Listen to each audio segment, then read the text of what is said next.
So, yan, titingnan natin yung sinasabi nilang farm daw. May farm daw dito sa TESDA. Ano ito? Ay, siguro yan yung fish pond. May fish pond din sila. Ang cute naman. Tapos ito yung alaga ng mga estudyante. Inaalagaan nila. Kasi may din dito, agriculture din na course.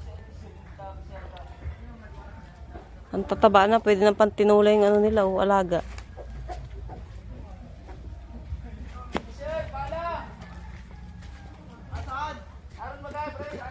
Ayan, ang galing.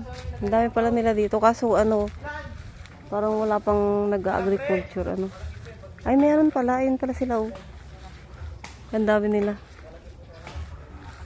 Kakaiba naman yung baboy. Ba't kulay itim yung baboy nila?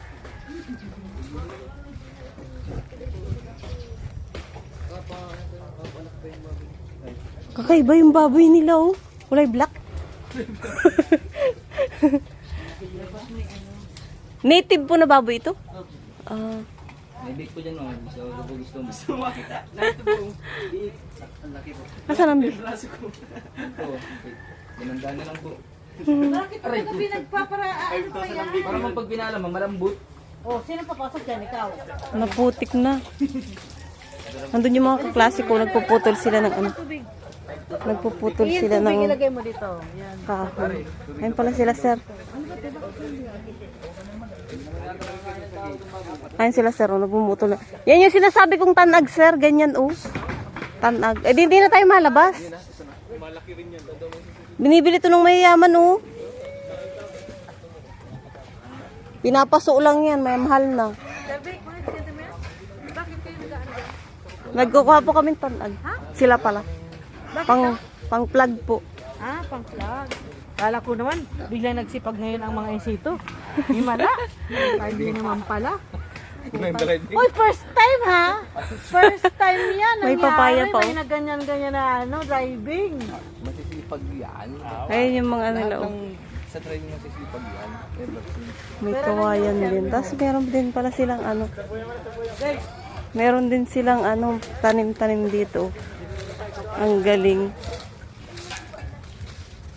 Ay, may mga plat din sila. Ayun. Ano to?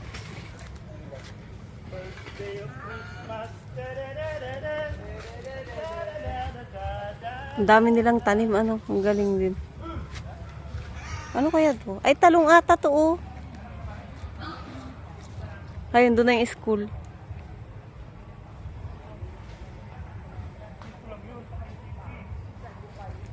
Sa likod lang kami banda.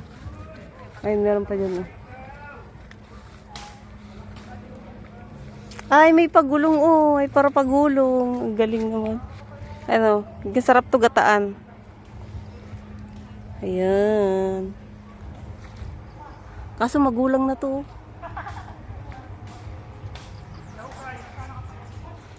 Ano to? Ay, dito siguro sila nagpapatubo ng mga nila. Yung mga tawag dyan. Tingnan mo yung bubong, gawa pa sa sa mga bote-bote. Bote ng mga soft drinks. Resourceful, creative. Mga estudyante dito sa TESDA.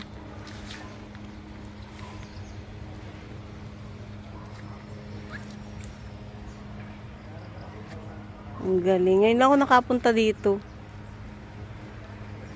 Sa likod ng TESDA.